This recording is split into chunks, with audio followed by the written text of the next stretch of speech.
Spartan Nation, what's going on? This is Ken, the super cool Spartan here from Q the Woodshed with my fellow interview partner, Quapo, the super connected Spartan.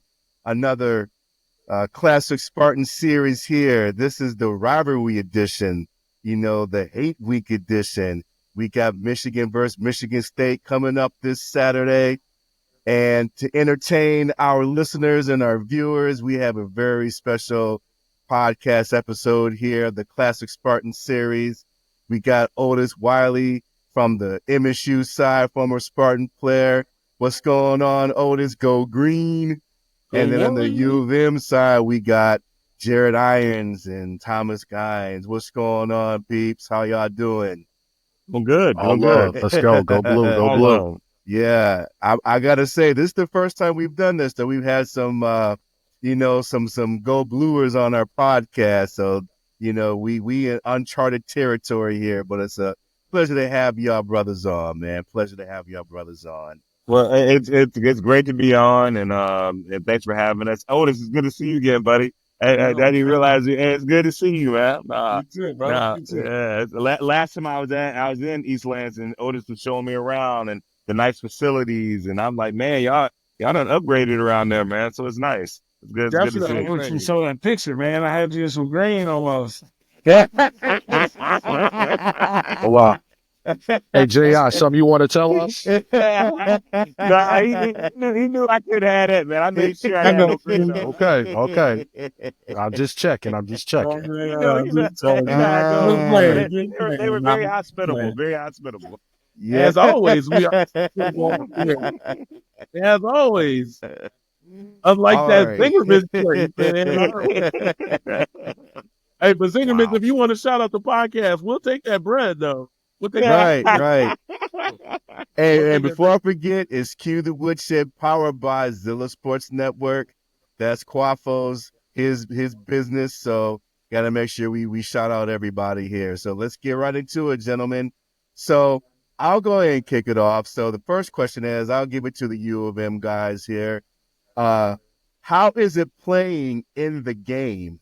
And the reason I'm asking is because from a fan's perspective, like me and Quafo, we get into it, just as fans with the rivalry, but as players, how is it playing in the Michigan State game?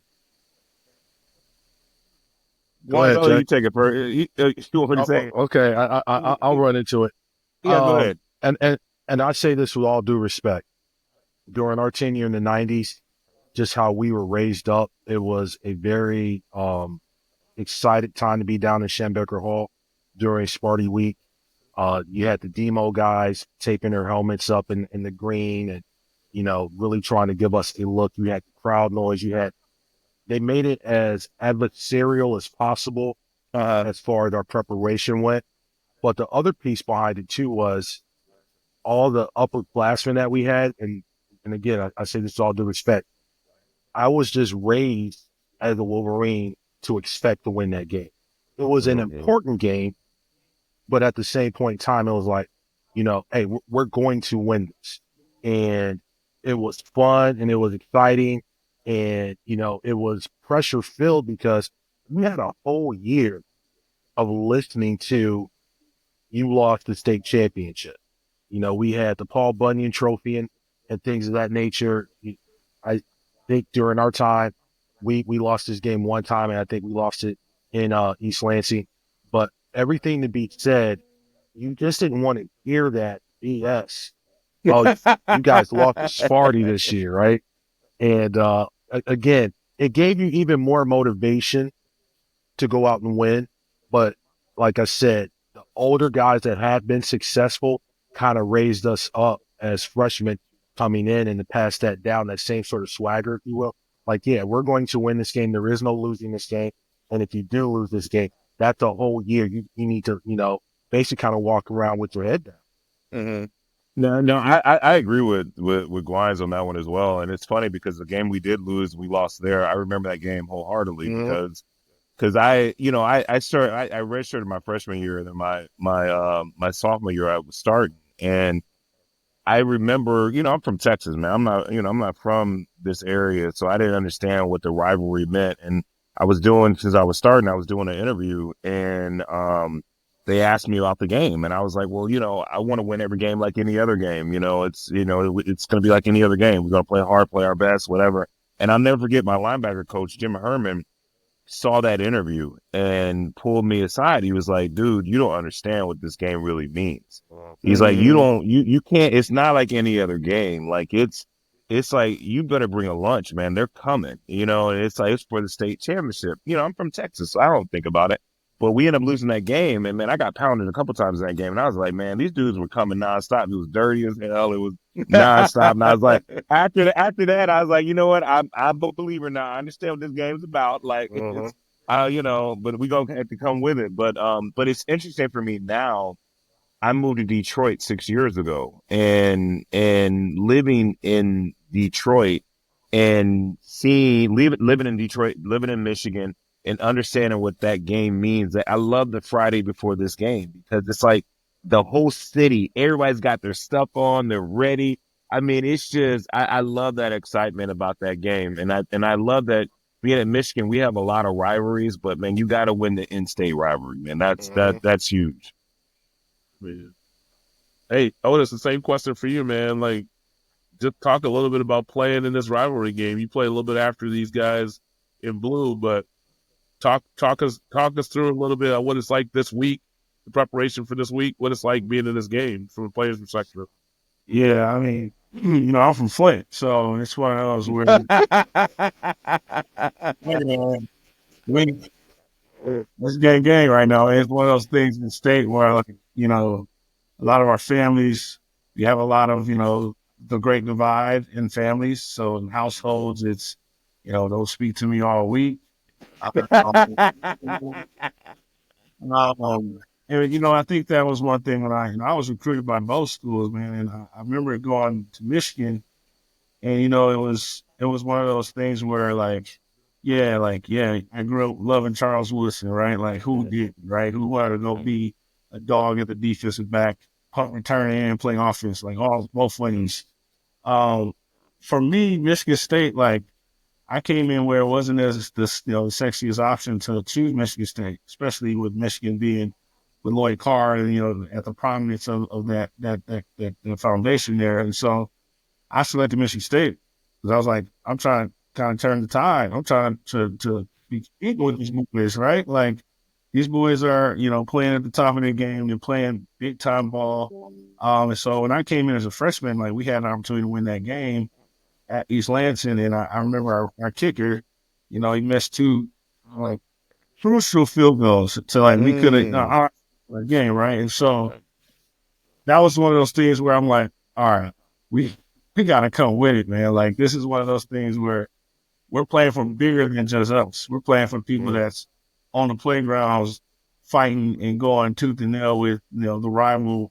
And, it's, I respect all the people that went to Michigan, played for them.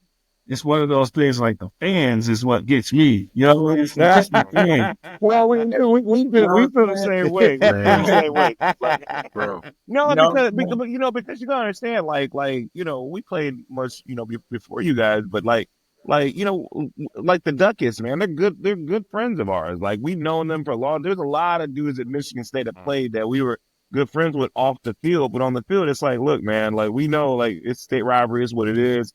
We coming with it. You know what I mean? It's just what it is. But no, it's interesting. You brought up the fans, man. It's the fans. That's what really, kind of changes the perspective, because, when I moved to Michigan, I have a couple of guys that were working on my team. They were all diehard Michigan State guys, and they would get on me all the time. They knew I was at Michigan, or I went to Michigan, and they'd always talk mess to me nonstop. And I'm like, dude, man, I'm not even thinking about you guys, man. Like, what? Right. Man, like, why are you on me like this, man? Like, Right. act like you've been in the big game, dude. I'm not, it's not like that, dude. But Jared brings up a great point too, that and to Otis as well, as the Warriors that have been out there is that mutual respect. Mm-hmm. During the game, it's gonna be grimy, it's gonna be dirty, it's gonna be nasty.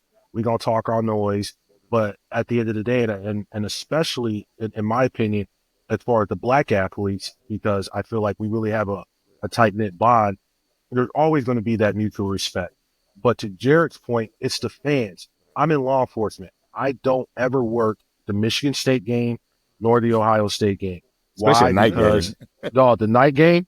The night Because I game, you know don't want that. I'm gonna catch a case because somebody's gonna say something that is just going to take me there. And so what's better? What's better for me? I miss out on that money. I'll sit back at my little favorite bar. I'll sit here in the easy chair with the crew or whatever. Maybe go with Jet, whatever the case may be. But I know I'm not going to be there. I don't go to the game because it's still that personal for all of us. I'm sure it's the same way for you. That when people get, it's not the players, but when those Walmart Wolverines or those Speedway Spartans want to come in, and everybody want to start talking noise.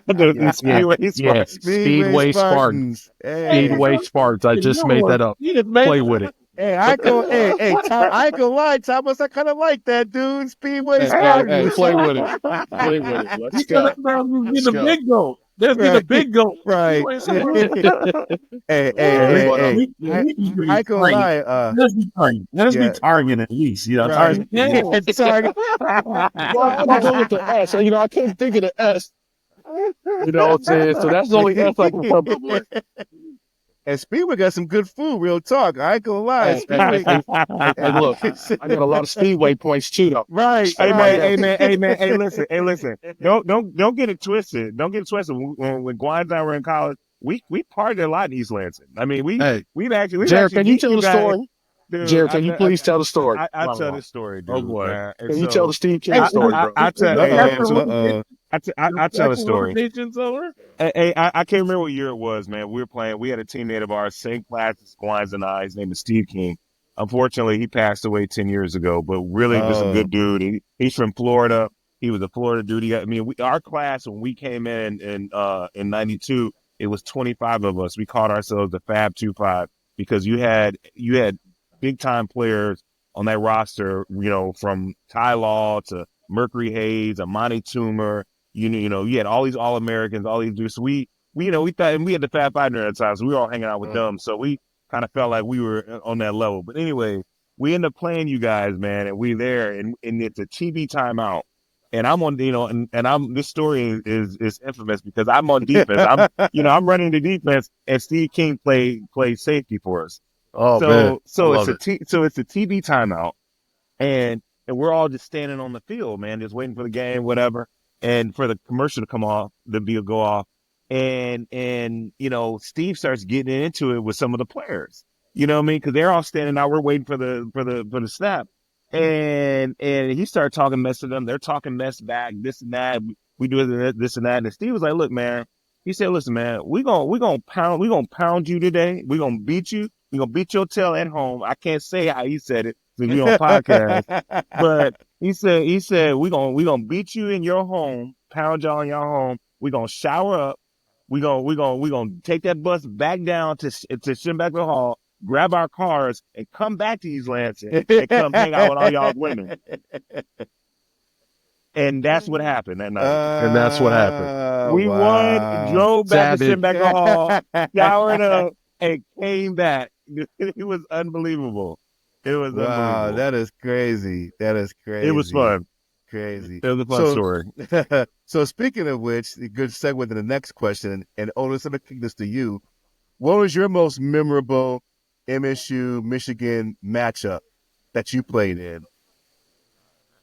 Man, it's got to be 08 because we started that foundation on that run, 10-year run, basically. I mean, we always talk about, at least my class, was like, we understood that wasn't the true Michigan team that we wanted to beat. That makes sense, right? Like, you're playing Lamar Woodleys and, Potts and Brestons and, Chad Henney. And, like, that's the squad we wanted to beat those first 3 years, or first 2 years, 06, 07.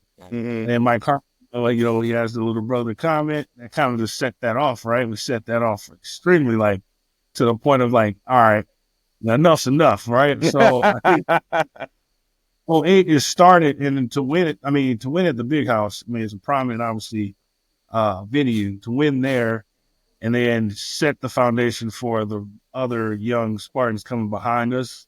and then them having, you know, a great run, but also winning championships, conference championships, Rose Bowl, CFP. Like that is the most memorable because it really set Coach D'Antonio's era up for the success that. So I'll say '08 was the most. Antonio was a beast, man. You got to give him. You got to give respect. That dude. Right. That He was dude. on Ohio State's staff when y'all played against him. Yeah, Right? I mean, he knew how to motivate young men and how, you know, he got y'all to believe, man. Like you know, that's what it boils down to, man. Like you can, you know, it's not always about talent. It's about how you can all play together as a team and motivate these young men to believe in the cause, you know. And he did a great job of that. You know, I mean, you got to give him credit. No question about it. Thomas mentioned about like walking the streets. Like that's real. Like when Coach D said it, like we a coach and your leader says it. Like never going to be done. It's never over. Like we will walk the streets, and that's true because once you win that game, like you can rise above all the crazy. Let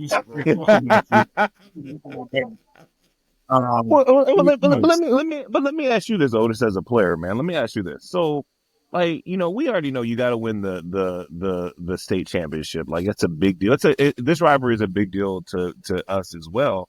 But man, we also have other rivalries that are huge, man, like nonstop. You know what I mean? Like, who else is it? Like, I know because my brother played in Notre Dame, and he always brings up. He's like, man, with Michigan State, I think y'all play them harder than y'all play us. Yeah, Notre Dame. Y'all be playing Notre Dame hard, dude. Like, man, we got history. I mean, that's a rich history when you talk about the 10-10 times, 65, 16. I see. We've got a rich history of playing them, and you know, I lost to them once, but like to your point, it was Michigan and it was the Irish, and then it was like Penn State, right? Penn State is a rival for us because like institutionally, but like we play hard and we always play that last game. Y'all play them hard, man. Y'all play them hard, dude. And so I think that's the element of like the Irish to me was like Michigan and Irish because like I never want to lose to the Leprechauns. I never did. You know? Me either. Hey, we had a great run against the Irish too. Yes, we did. Yes, we did. O State, Michigan State. Where does that rank for you? Obviously, you just spoke about the Irish and how that's your game. Does Ohio State get the same amount of attention from you guys as it does for us? 1,000%. Because you got to think about it. Like if you win those two games, you in the conversation. You're in the championship. That's like everybody. But do you hate them like we hate them? Yeah, I just like y'all. Yeah, I love them. Yes, I hate it. I gotta hate the problem. I hate all of them I play against, but like sure, my man.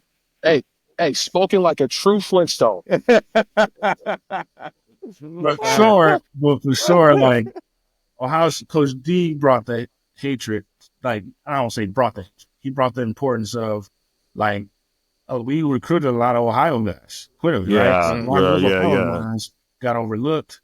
And obviously Ohio State didn't give him a time of the day. So we played and leveled up. And then when Coach D's like year of that 14, 13, 16 era season, like Ohio State and Michigan State was like boom, right? And so we always look at it was y'all first, Notre Dame and the Buckeyes. And you gotta think about it. You win those three, like you in the conversation, top 10, top school. Yeah, you're right there. Yeah, you're right there. I mean, if you can win those.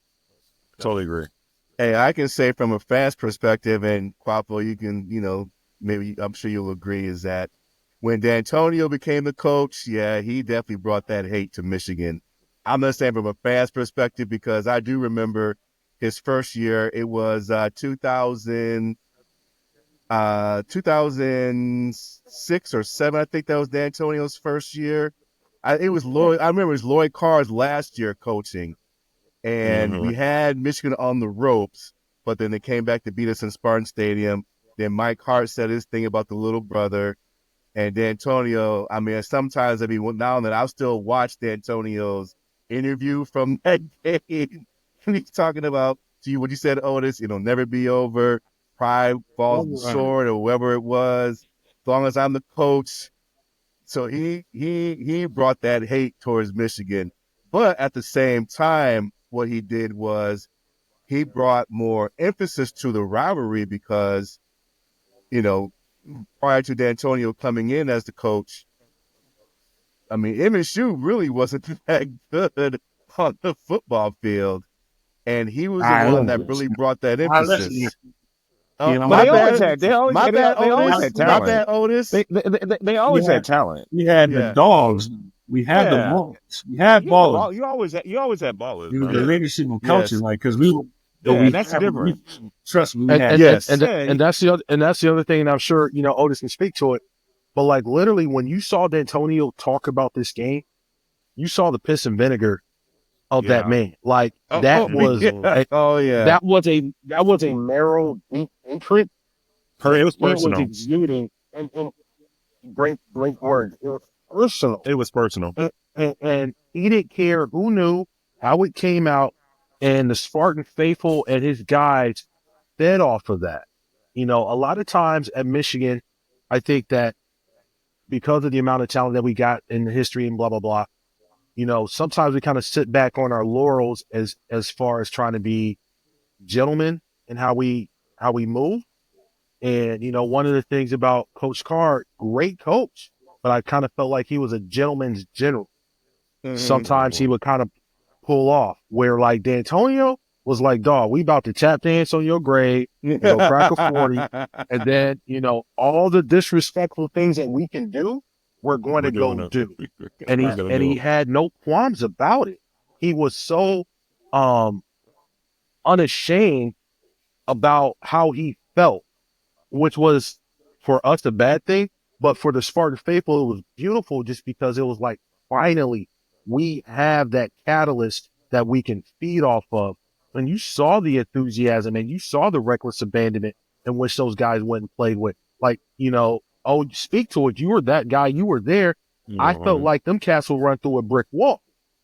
You know, when we came in under Coach Mo as an offensive lineman, it was all about toughness. If we was on our own 1 yard line and it was, you know, fourth and whatever, Mo would go for it. And basically, like, if we can't get what we need to get, we deserve to lose. We deserve to lose. And as an offensive lineman, where we make our bread and butter as far as being tougher than you, I was going to beat you up more than you were going to beat me.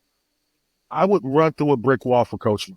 I love Coach Carr to death, but Coach Mo brought a certain to it. And I kind of felt like that's what D'Antonio brought to the Spartan faith.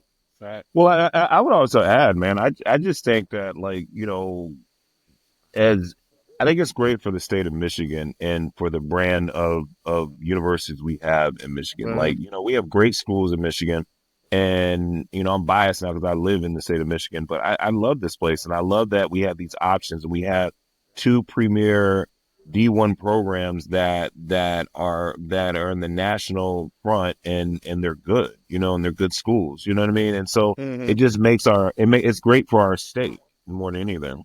Yeah. I was gonna. And it makes for great oboe talking too. Oh, that's why you guys run. That's why you guys run. I mean, that's the whole thing. I want to. But we got to give a shout out to Narduzzi because we talked about the identity. Yep. Oh, identity. yeah. Like Narduzzi's defense point came in where, like, you probably never had a D coordinator, Jarrett, that will run from the press box. Like, you remember we used to do the phones, like, you know, call that. Yeah. He's running all the way down, dude. If it ain't going like it should be going and how we practice that, you see him running from the top of the press box, sprinting down. Like, I promise you, like, they'd be like, Narduzzi on the way and be like, man. That's Yeah. much respect to that, dude. I Absolutely. love that. I wanted to ask our Michigan guys, starting with Jared and going to Thomas. What we talked a little bit about it with some of the rivalries and the rank orders, but what would you guys say, starting with you, Jared, makes this rivalry different than all others? What makes this week special in comparison to all the other weeks that are and all the other rivalries across the country? I think for me, you know, growing up in Texas and where, you know, high school football is so big, and you have all these rivalries all the time, and you know, winning your state and all that.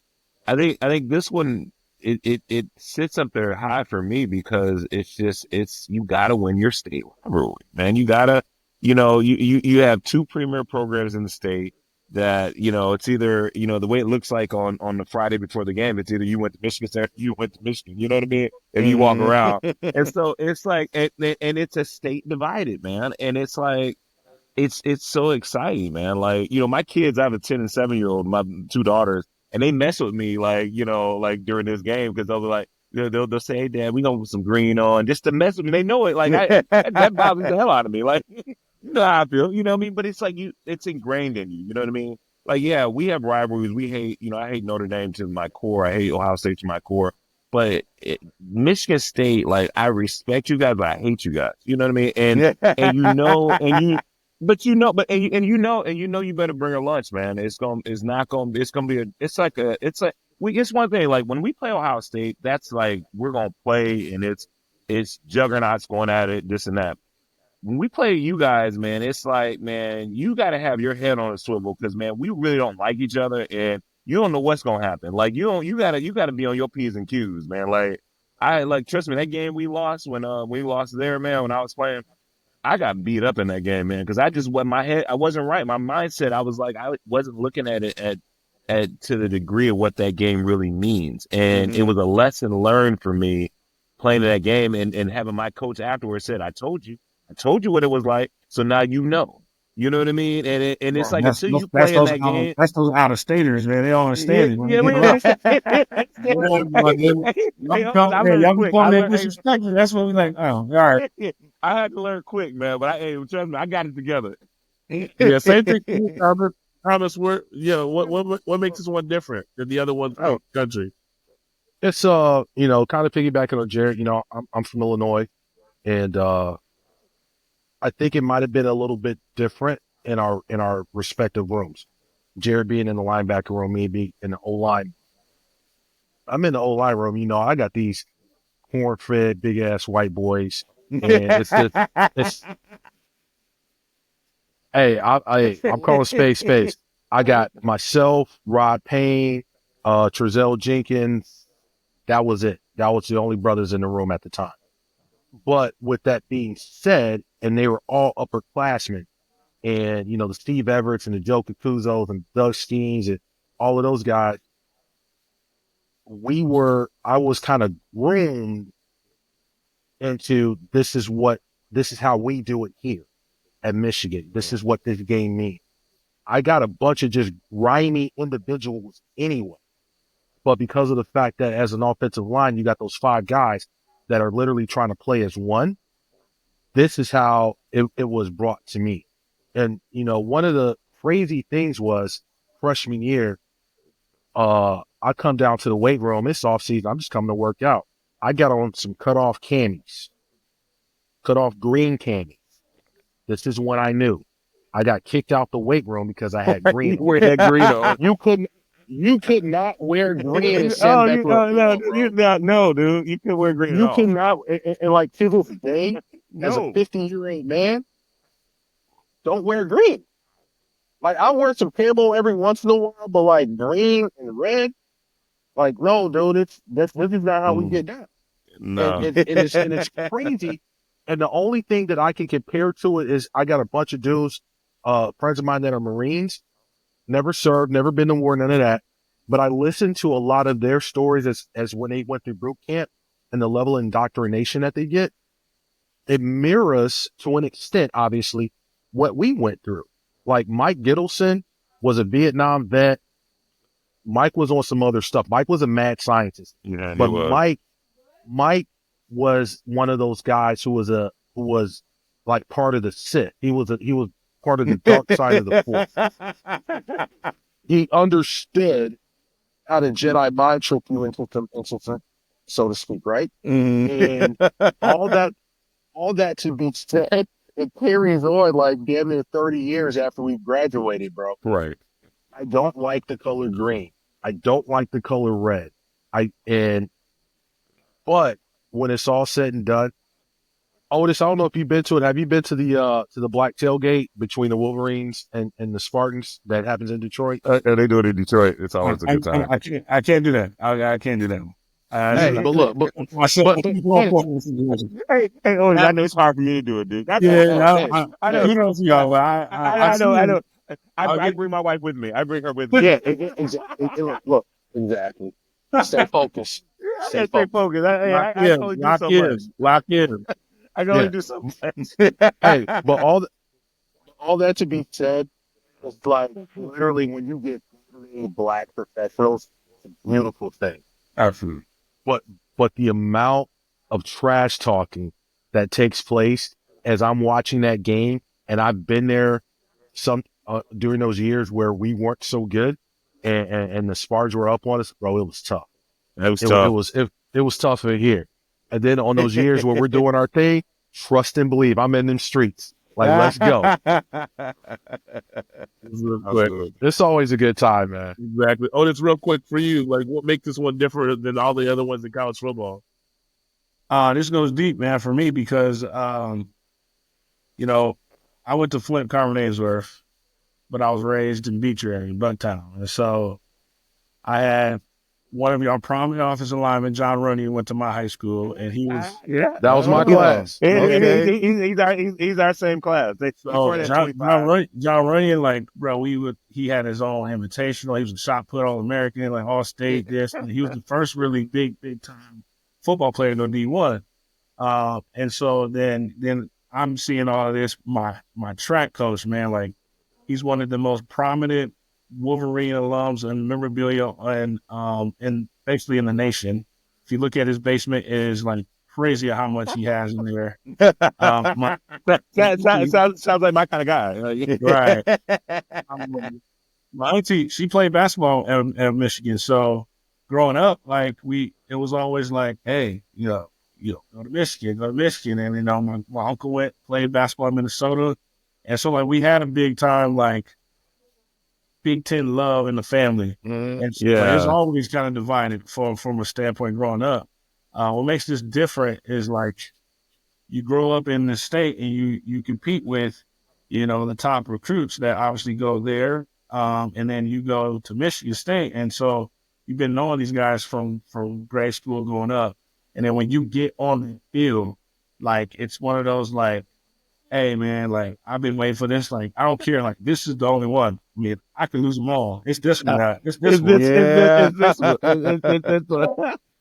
I mean, for me, like I got a permanent bruise and wrist surgery because Jake Long, stomped on the wrist. You know what I mean? Like that's the stuff where you like, all right, I've bled and went through this game and like I have a permanent wrist injury that, I look at it every day. Like like to your point that. Maize and blue, they don't come in the tree. Like no colors, yellow or blue going. Hey, I like how we went from maize and blue to yellow and blue. Yeah, I took it. I see what you did there. I salute you. Yeah, last question, gentlemen, and I will kick back to you, Otis. What are your thoughts on what are the keys to victory for this upcoming matchup on Saturday? What are your keys to victory for an MSU win to get the Paul Bunyan back? What are your thoughts? What I think to win? It's just play your game. I think that's the standpoint. Like this game brings so much heightened awareness of just passion that you're going to like.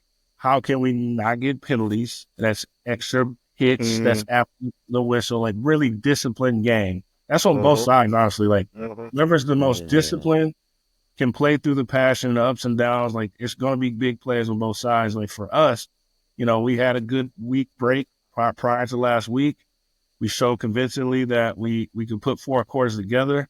And so going into the big house and with Michigan being down for the past 2 games, I don't consider them being down. Like they still have a rushing attack and they got players just like we got players. And so I think the keys to the game is us establishing the run like anybody. Like these games really come down to who can pound the ball and convincingly maintain like that position of just, hey, dominance. Cause this is where we always look forward to like, back in the day, Michigan would just run the same plays. Like, you gonna stop us or you're not gonna stop us. That's the element here, right? Like, we got young talent. Like our finally our QB and our receivers are clicking.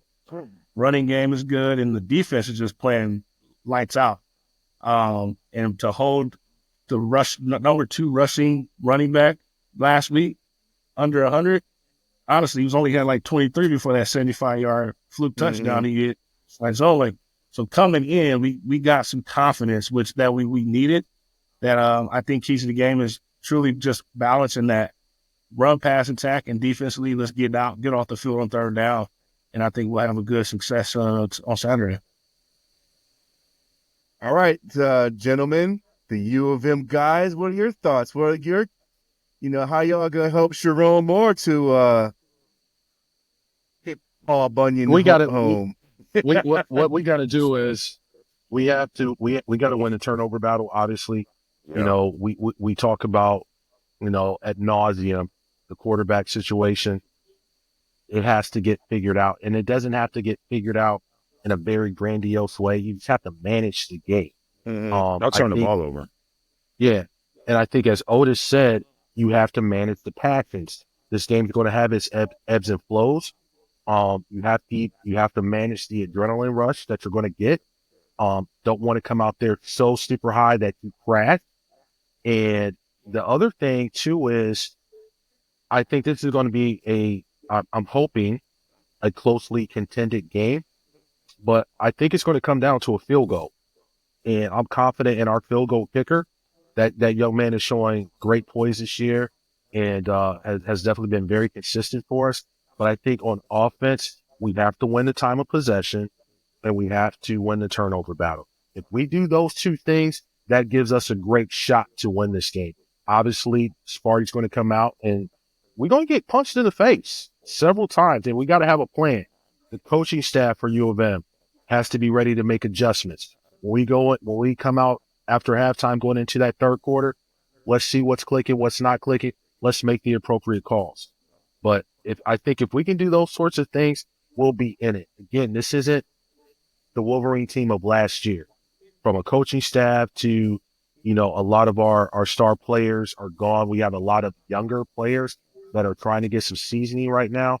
And in my opinion, things aren't clicking as we would have hoped coming off a national championship season.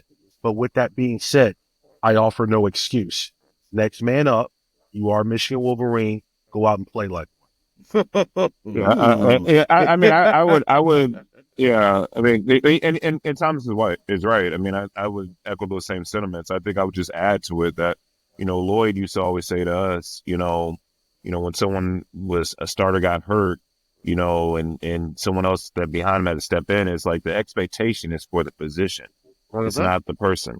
So, right. I don't care who's hurt, who's left, who's gone to the league, or we don't have a quarterback. The expectation is for that position. You got to play to the position of whoever played before you played it.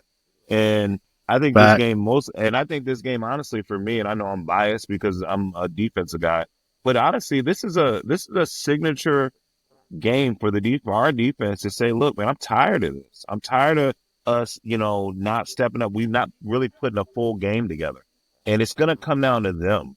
And it was interesting because Strom asked me to come talk to the team during camp.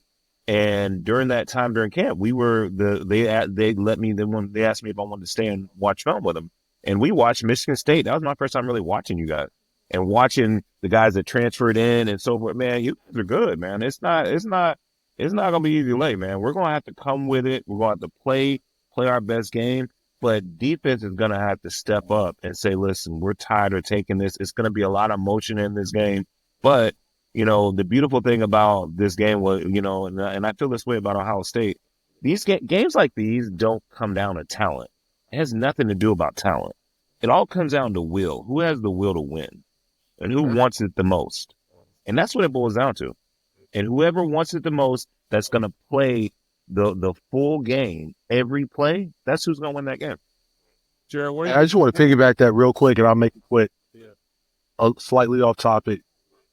96, our last year, Jared and I's last year, and we go down and play the Buckeyes. and they got everybody. They're loaded, undefeated, blah, blah, blah. We got to go to the shoot. And when I talk about, you know, the Jedi mind tricks that are being played, we watched Braveheart on the way. We bust out, we flew back. On the bus ride down, we watched Braveheart. Coach Carr got in there and gave one of the most emphatic, epic night before the game speeches where he called, I was a starting left tackle, Jarrett's All-American linebacker. Called me out. Hey, Scotty dry spot. And you hope you got eyes in the back of your head because I don't know if your blind side's going to be protected.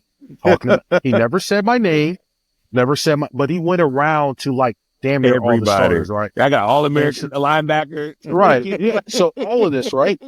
And so we're in the tunnel getting ready to come out for the game. And, you know, you got ABC there and like their TV guys like 30 seconds, guys, 30 seconds. And Steve King is going off on a nut, right? Yeah. And it was like, hey, I was like, dude, you better move because we're trying to run you over.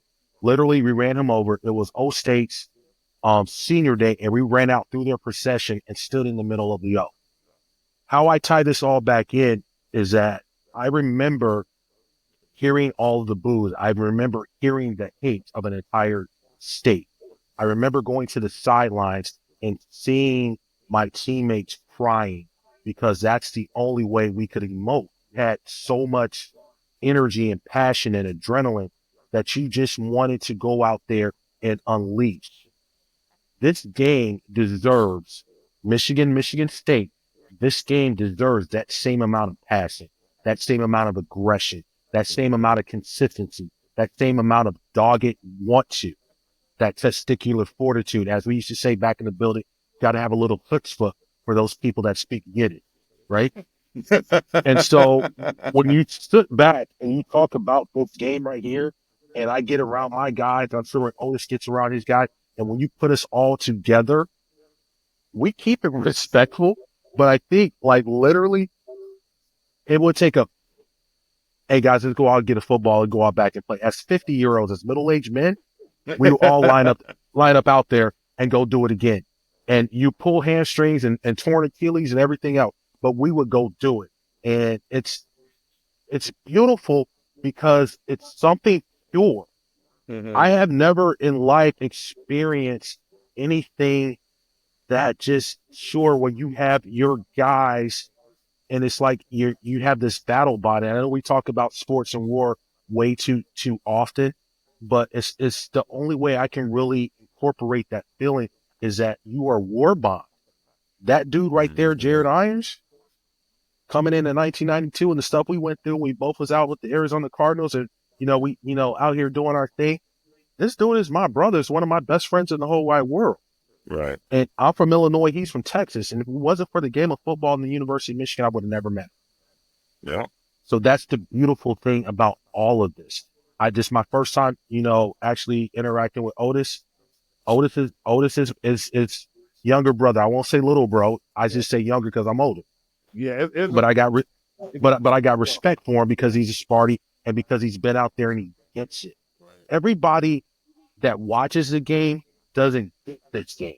Yeah. You have to play in this game. You have to coach in this game to get this game. And everybody is not privy to that. Fact. That's a great way to leave it. Yeah. And that's why we wanted to have you guys on because, again, this is a fan-centric podcast.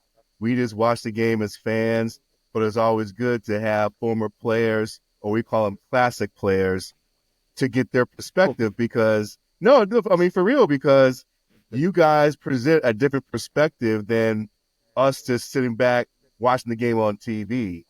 So we know it's a pleasure to interact with you guys. So we definitely thank you for coming on, regardless of, the green and what you got on your head, Jarrett. So can you root for us on Saturday? You pulling for us? No, bro. Nah. I think you went on that Classic. front. I bet you front. He'll will. Classic. Hey, I appreciate Hey, you. JI, as we used to say, that's a bill. Hey, thank you guys for coming on with us. We really appreciate it today. Yes, Oh man, thank you yes. guys. Anytime, Thanks for having man. us. I love to talk this, man. And Otis, man, it's so good to see you, brother. You too, Good to man. see Let's you, catch man. up, man. Definitely. Yeah, we definitely got to catch up, my man. Yeah. And always, Appreciate Gwines, you know how I you. feel about you, brother. Hey, You know. all love, baby. Appreciate you all this. Good looking. All right, no problem. All You right. two gentlemen right there. Definitely appreciate this platform. I Mm-hmm. think this is super dope. You guys need to keep this going, and much love and much success. Facts. Thank you. Appreciate that. Yeah. Q the Woodshed Classic Spartan Series. We out. Peace. Go blue. All right, fellas. Go Go green. Green. Go blue. Hell yeah.